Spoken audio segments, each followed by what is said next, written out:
friends, I Dr. Priyanka Dadupanthi, Assistant Professor in Biyani Group of Colleges, welcome you all on behalf of Guru KPO. Today I am going to deliver a lecture on molluscan shell. Phylum Mollusca के जो animals होते हैं उनकी body बहुत soft होती है, इस कारण इनकी बॉडी को प्रोटेक्शन देने के लिए इनकी बॉडी के चारों तरफ हार्ड प्रोटेक्टिव लेयर प्रेजेंट होती है। इस हार्ड प्रोटेक्टिव लेयर को जनरली शेल के नाम से जाना जाता है और इसे ये कैल्शियम कार्बोनेट की बनी होती है, इसलिए इसे कैल्केरियस शेल भी कहते हैं। मोलस्कन शेल का एग्जाम्पल हम यूनियो के अंदर स्टडी करेंगे। यूनियो में जो शेल होगा वो दो वाल्व से मिलकर बना होता है, इस कारण यूनियो का जो कॉमन नेम होता है वो होता है बाइवॉल्विया। इसके जो दोनों वाल्व होते हैं वो इक्वल होते हैं, इसलिए इसे इक्विवॉल्विया भी कह सकते हैं।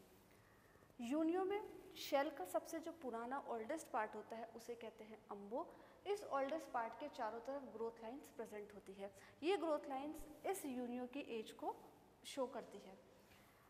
इसके पोस्टीरियर पार्ट पर फुट प्रेजेंट होता है, जिससे कि इसके अंदर मूवमेंट होता है। जब मोलस्का के अंदर मूवमेंट नहीं होता या यूनियो में मूवमेंट नहीं होता तो इसका जो फुट होगा वो इसके वॉल के अंदर कवर्ड रहता है।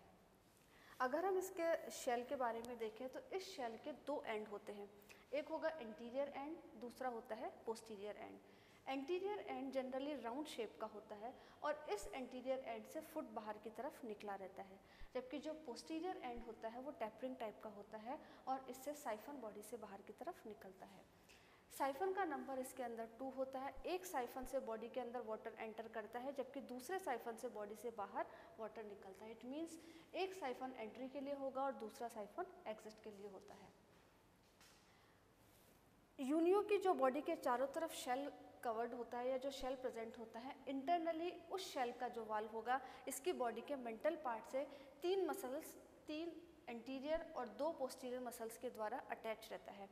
एंटीरियर मसल्स का नंबर होता है 3 और ये होती है protractor, retractor and adductor muscles, जबकि पोस्टीरियर जो मसल्स होती है उनका नंबर होगा 2 और ये होती है रिट्रैक्टर एंड एडक्टर मसल्स। ये पांचों ही मसल्स इसको मूवमेंट के अंदर अपना इंपॉर्टेंट कॉन्ट्रीब्यूशन प्रोवाइड करती है। शेल का जो डॉर्सल मार्जिन होता है वो इंटरनली जब उसका स्टडी की जाती है तो उसमें एक ब्लेड लाइक स्ट्रक्चर प्रेजेंट होता है और इस ब्लेड लाइक स्ट्रक्चर को हिंज टीथ भी कहते हैं और ये सॉकेट की जैसे वर्क करता है। इट मीन्स इसके जो शेल के दोनों वाल्व होते हैं वो दोनों वाल्व इस हिंज टीथ के थ्रू एक दूसरे से क्लोजली अटैच होते हैं। इस कारण जब यूनियो में जब मूवमेंट होता है या ये किसी सरफेस के ऊपर प्रेजेंट होता है तो ये इसकी बॉडी को भी प्रोटेक्शन प्रोवाइड करता है, क्योंकि दोनों के दोनों जो वाल्व होते हैं या शेल होते हैं वो क्या इस हिंज टीथ के थ्रू एक दूसरे से क्लोजली अटैच होते हैं। जनरली जो मॉलस्कन्स होते हैं उनका इंपॉर्टेंट कंट्रीब्यूशन पर्ल फॉर्मेशन के अंदर होता है। सबसे कॉमर्शियली जो पर्ल होता है वो पिंक्टेटा वल्गेरिस से मिलता है, जबकि यूनियो से जो पर्ल मिलता है वो पर्ल कॉमर्शियली इतना यूजफुल या बेनिफिशियल नहीं होता। Thank you for watching this video.